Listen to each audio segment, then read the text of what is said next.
it's a digital neo-feudalism, and it has a Kafkaesque, Franz Kafka's kind of world that he described in his novels, where we don't understand what's going on because it's all kind of the machinery's hidden from us.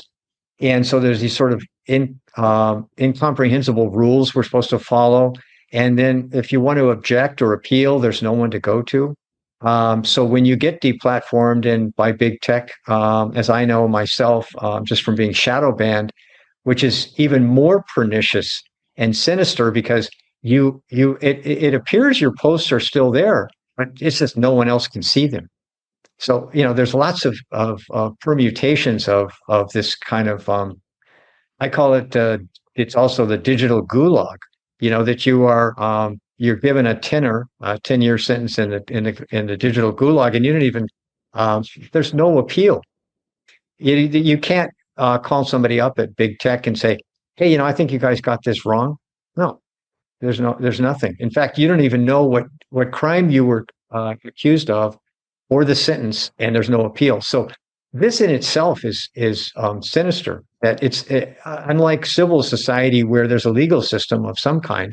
There's no recourse in big tech neo-feudalism. You can't even go to the noble, the castle on the hill and beg for forgiveness or what.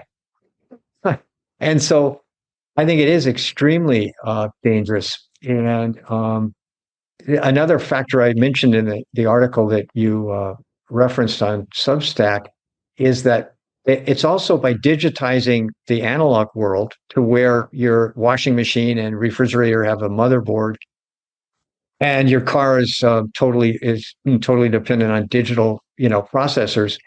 When those things fail, they're very difficult to repair because, like, for instance, the Ford Model A, which was, made in the 30s, there's a number of them still running, and somebody still can make money by making parts. In other words, you can cast the axle and so on, and you have enough sales to make a living. But if you're looking at a motherboard, and because I've been involved in tech for various levels over the last 30 years, I actually know what this stuff is. So, like, when I had to replace the motherboard on a dryer because it had failed, and then you look at it and you go, it's this big plastic thing with a circuit board, which is unique, by the way. It's not like you can go buy that 5 years from now.